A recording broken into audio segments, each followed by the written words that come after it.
बिस्मिल्लाहिर्रहमानिर्रहीम। Chapter 1 function and limits, exercise 1.1। First two question इसके solve हम कर चुके हैं। क्वेश्चन 3 स्टार्ट करते हैं। Express following. फर्स्ट पार्ट आ रहा है perimeter P of a square as a function of its area. Chapter हमारा फंक्शंस एंड लिमिट्स का। तो जो फर्स्ट 2 एक्सरसाइजेज हैं वो फंक्शन से रिलेटेड है और फिर 1.3 आगे फिर हम लिमिट पे आ जाते हैं। अब इसमें इस पार्ट में हमें कह रहे हैं कि पेरीमीटर ऑफ अ स्क्वायर है और वो हमने फंक्शन बनाना है उसके एरिया का। फंक्शन में हमने ये बात देख ली थी कि दो हमारे पास क्वांटिटीज़ होती हैं। एक होती है हमारे पास डिपेंडेंट क्वांटिटी और एक होती है इंडिपेंडेंट क्वांटिटी। अगर हमने पेरीमीटर को as a function of area बताना है, इसका मतलब ये हुआ कि हमने ये शो करना है कि पेरीमीटर एरिया पे डिपेंड कर रहा है। सेकेंड पार्ट हमारे पास आ रहा है area of a circle as a function of its circumference. Circle के एरिया को डिपेंड करवाना है हमने उसके सर्कमफेरेंस पे, उसका फंक्शन बनाना है। और थर्ड पार्ट में कह रहे हैं volume V of a cube as a function of area of the base. Cube का जो वॉल्यूम है उसको हमने डिपेंड करवाना है उसकी बेस के एरिया पे। फर्स्ट पार्ट सॉल्व करते हैं। Perimeter of a square, square draw कर लिया हमने। स्क्वायर की आपको प्रॉपर्टी पता है कि इसकी जो 4 साइड्स होती हैं इक्वल इन लेंथ होती हैं। तो यहाँ पे अगर एक साइड की लेंथ को एक्स का नाम दिया है तो बाकी चारों साइड भी एक्स आ जाएंगी। एल से भी आप इनको रिप्रेजेंट कर सकते हैं, वाई से रिप्रेजेंट कर लें, रिप्रेजेंटेशन जो यूज़ कर लें।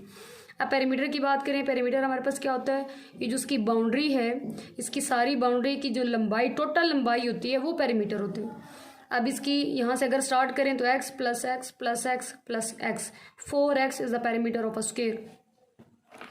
इस फॉर्मूले के अकॉर्डिंग पेरीमीटर डिपेंड कर रहा है उसकी लेंथ पे। यहाँ पे अगर हम लेंथ को चेंज करेंगे तो पेरीमीटर चेंज हो जाएगा, मतलब ये इंडिपेंडेंट क्वांटिटी है और जो पेरीमीटर है वो हमारे पास डिपेंडेंट है। लेकिन पेरीमीटर को तो हमने डिपेंड करवाना है एरिया पे, तो उसके लिए हमने एरिया ऑफ स्क्वायर का भी फार्मूला लिख लिया है।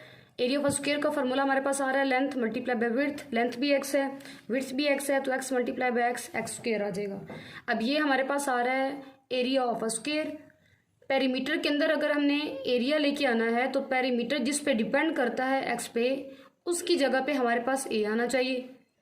अब एक्स को रिप्लेस करने के लिए ए से, इस इक्वेशन से, एरिया के फार्मूले से हमने एक्स की वैल्यू फाइंड कर ली। एक्स के ऊपर स्क्वायर आ रहा है, दोनों तरफ स्क्वायर रूट ले लिया, तो एक्स की वैल्यू हमारे पास आ रही है अंडर रूट ए। अब ये एक्स की वैल्यू आ गई, इसे 1 के अंदर पुट कर देंगे। p is equal to 4x है, तो p is equal to 4 multiply by under root a आ जाएगा। अब यहाँ पे अब जो पेरीमीटर है वो फंक्शन बन गया एरिया का, मतलब अब पेरीमीटर डिपेंड कर रहा है एरिया ऑफ स्क्वायर पे। एरिया को अगर चेंज करेंगे तो पेरीमीटर हमारे पास चेंज होता जाएगा।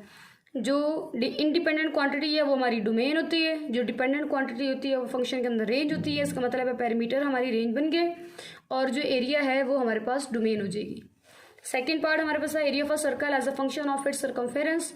सर्कल के एरिया को सर्कमफेरेंस की टर्म्स में हमने लिखना है। एरिया ऑफ सर्कल का पहले फार्मूला लिख लेते हैं। फार्मूला है क्या, a is equal to pi r square. इससे हमें अब ये पता चल रहा है कि एरिया जो है वो रेडियस पे डिपेंड कर रहा है, सर्कल के रेडियस पे। तो रेडियस पे तो डिपेंड नहीं करवाना हमने, तो उसे डिपेंड करवाना है सी पे, सर्कमफेरेंस ऑफ सर्कल पे। तो आर को रिप्लेस करवा देंगे सी से और उसके लिए फार्मूला यूज करेंगे सर्कमफेरेंस का ही। वहां से आर की वैल्यू निकालेंगे, इसके अंदर जब पुट कर देंगे यहाँ से आर हमारे पास खत्म हो जाएगा, सी आ जाएगा। जब सी आ गया तो एरिया फंक्शन बन जाएगा सर्कमफेरेंस का। इसमें भी मैंने क्या किया कि पेरीमीटर के अंदर एरिया लेके आना था, तो एरिया का फार्मूला यूज करके वहां से एक्स की वैल्यू फाइंड की और फिर पीछे पेरीमीटर में पुट कर दी। अब यहाँ पे ए के अंदर अगर सी लेके आना है आर की जगह, तो सी सर्कमफेरेंस का फार्मूला यूज करेंगे, वहां से आर की वैल्यू फाइंड करके एरिया के अंदर पुट कर देंगे। Circumference of a circle is equal to c, उसका फार्मूला हमारे पास आता है 2 पाई आर। यहाँ से आर की वैल्यू फाइंड करेंगे, 2 पाई मल्टीप्लाई हो रहा है, दूसरी साइड पर divide, R is equal to C over 2 pi. अब ये आर हमारे पास फार्मूला बन गया उसका सर्कमफेरेंस की टर्म्स में। अब ये पुट कर देंगे 1 में। 1 हमारे पास है a is equal to pi r square, a pi r square, r की जगह पुट कर देंगे सी ओवर 2 पाई।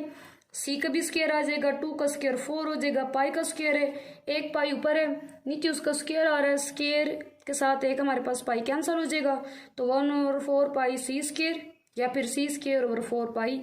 अब यहाँ पे ये तो हो गया कॉन्स्टेंट, तो पीछे एरिया फंक्शन बन गया हमारे पास सर्कमफेरेंस ऑफ द सर्कल का, मतलब सी हमारे पास इंडिपेंडेंट है, एरिया उस पर डिपेंड कर रहा है, तो ये हमारे पास फंक्शन की डोमेन बन गई और जो एरिया के आंसर्स आएंगे वो हमारे पास उसकी रेंज बन गई।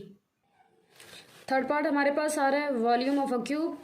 क्यूब का वॉल्यूम क्यूब ड्रॉ कर लेते हैं, जिसकी है स्केयर की हमारे पास 3 डायमेंशनल फॉर्म को हमने क्यूब का नाम दे देंगे। जैसे ये लूडो का दाना हमारे पास होता है, ये क्यूब ही है, और इसकी भी जो सारी लंबाई होती हैं वो बराबर होती हैं। अगर उसकी लेंथ एक्स, विड्थ एक्स, जो हाइट होगी वो भी एक्स ही होगी।